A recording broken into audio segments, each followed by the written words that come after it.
Everyone, welcome back to SinglePot cooking hacks. എല്ലാവർക്കും സുഖമാണെന്ന് വിശ്വസിക്കുന്നു. ഇന്ന് ഞാൻ വന്നിരിക്കുന്നത് വളരെ സിമ്പിളായിട്ട് തയ്യാറാക്കാൻ സാധിക്കുന്ന ഒരു പ്രോൺസ് വടയുമായിട്ടാണ്. Shall we move to the kitchen? എൻ്റെ അമ്മ ഇതുണ്ടാക്കിയിട്ട് എൻ്റെ കുറച്ച് ഫ്രണ്ട്സ് ഇതിൻ്റെ രുചി അറിഞ്ഞവരുണ്ട്. അപ്പോൾ അവരുടെ റിക്വസ്റ്റ് പ്രകാരമാണ് ഞാനിന്നത് ഉണ്ടാക്കി കാണിക്കുന്നത്. അതിനായിട്ട് 1/2 കിലോ ചെമ്മീനാണ് ഞാൻ എടുത്തിരിക്കുന്നത്. അതിൻ്റെ കൂടെ 15ഓളം ചെറിയ ഉള്ളി, അത് ഞാനിപ്പോൾ ചോപ്പറിലോട്ട് ഇട്ട് കൊടുക്കുകയാണ്. പിന്നെ നമുക്ക് ആവശ്യം ഒരു 4 പച്ചമുളകാണ്. അപ്പോൾ നമുക്ക് എരിവ് ഇഷ്ടമാണെങ്കിൽ 1-2 കൂടുതൽ ഇടാം കേട്ടോ, കുഴപ്പമില്ല. ഒരു 1/2 ഇഞ്ച് നീളത്തിലുള്ള ഇഞ്ചിയും കൂടി ചേർത്ത് നമുക്ക് ഒന്ന് ചോപ്പറിൽ എല്ലാം കൂടി അടിച്ചെടുക്കാം. ഇതുകൊണ്ട് അതുപോലെ നിർത്തി അടിക്കുക. അതായത് പൊടിയായിട്ട് നമുക്ക് അരിഞ്ഞ് കിട്ടണം. അതിനായിട്ടാണ് ഇങ്ങനെ ചെയ്യുന്നത്. ഇനി നമുക്ക് ചെയ്യാനുള്ളത് ഈ നമ്മുടെ പ്രോൺസാണ്. അതായത് അതിൻ്റെ കറുത്ത നൂലെല്ലാം വലിച്ച് കളഞ്ഞിട്ട് വൃത്തിയാക്കി എടുത്തതാണ്. അതുകൂടി നമുക്ക് ഈ ചോപ്പറിലോട്ട് ഇട്ട് കൊടുക്കാം. ഇത് അടിക്കുമ്പോൾ പ്രത്യേകം ശ്രദ്ധിക്കുക, ഇതുപോലെ നിർത്തി അടിക്കുക.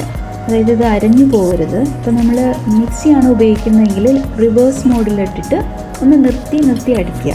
ഇത് കണ്ടോ, നമുക്ക് പിടിക്കാൻ കിട്ടണം ചെമ്മീനെ, അരഞ്ഞു പോകരുത്, അപ്പോൾ ടേസ്റ്റ് പോകും. പണ്ടത്തെ കാലത്ത് ഇത് അമ്മിക്കല്ലയിൽ ഇടിച്ച് ചതച്ചാണ് എടുത്തിരുന്നത്. അപ്പോൾ നമുക്ക് ഇങ്ങനെയല്ലേ ചെയ്യാൻ സാധിക്കൂ. ഇനി ഞാൻ ചേർക്കുന്നത് വേപ്പിലയാണ്. 2 തണ്ട് വേപ്പില ഞാൻ ഇതുപോലെ കീറിയിടുവാണ്. അതായത് അതിൻ്റെ ഫ്ലേവർ ഒട്ടും തന്നെ നഷ്ടപ്പെടില്ല ഇങ്ങനെ ചെയ്താൽ. ഇതുപോലെ ഇനി നമുക്ക് 1/2 ടീസ്പൂൺ കുരുമുളക് ചതച്ച് ചേർത്ത് കൊടുക്കാം. ഇനി 1/4 ടീസ്പൂൺ മഞ്ഞൾപ്പൊടിയും ആവശ്യത്തിന് ഉപ്പും കൂടി ചേർക്കാം. ഇനി ഒരു പുളിപ്പിനായിട്ട് ഞാൻ ചെറുനാരങ്ങയുടെ പകുതി എടുത്തിട്ട് സ്ക്വീസ് ചെയ്ത് ഒഴിക്കുന്നുണ്ട്. ചെമ്മീനൊരു ചെറിയ പുളിപ്പും കൂടി കിട്ടും. ഇനി നമ്മൾ കൈ കൊണ്ട് തന്നെ ഇത് നല്ലവണ്ണം കുഴച്ച് യോജിപ്പിക്കാം. 10 മിനിറ്റ് നമുക്കിത് റെസ്റ്റ് ചെയ്യാൻ വെക്കണം. എന്നാലാണ് അതിൻ്റെ ഉപ്പും അതിൻ്റെ മസാലകളെല്ലാം ഇതിലോട്ട് പിടിക്കുകയുള്ളൂ. ഇനി നമുക്ക് ചേർക്കാം. 10 മിനിറ്റ് കഴിഞ്ഞ ശേഷം നമുക്കിനി ചേർക്കാനുള്ളത് 1 ടേബിൾ സ്പൂൺ അരിപ്പൊടിയാണ്. അതായത് ഫൈനായിട്ട് പൊടിച്ച അരിപ്പൊടിയാണ് ഞാനിപ്പോൾ ചേർത്തത്. ഇടിയപ്പത്തിൻ്റെയും പത്തിരിയുടെയൊക്കെ പാകത്തിന് പൊടിച്ച അരിപ്പൊടിയാണിത്. അതുകൂടി ചേർക്കാം. ഇത് ചേർത്ത ശേഷം നമ്മൾ പെട്ടെന്ന് തന്നെ വട ഉണ്ടാക്കി തുടങ്ങണം. വട ഉണ്ടാക്കുന്നതിന് 1 മിനിറ്റ് മുമ്പ് മാത്രമാണ് ഇതിങ്ങനെ ചെയ്യേണ്ടത്. അതായത് ക്രിസ്പി ആയിട്ട് കിട്ടാനായിട്ടാണ് നമ്മളിങ്ങനെ ചെയ്യുന്നത്.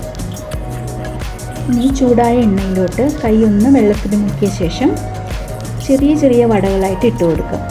അതായത് ഇതിങ്ങനെ പിടിക്കുമ്പോൾ ഒന്ന് നടുക്കൊന്ന് കൈ കൊണ്ട് നമ്മുടെ വിരൽ കൊണ്ട് തന്നെ ഒന്ന് പ്രസ് ചെയ്ത് ഇടുക.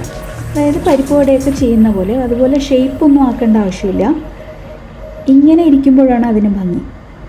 കണ്ടോ, ഷേപ്പ്ലെസ് ആയിട്ടാണ് നമ്മുടെ വട ഇരിക്കേണ്ടത്. അതാണ് അതിൻ്റെ രുചി.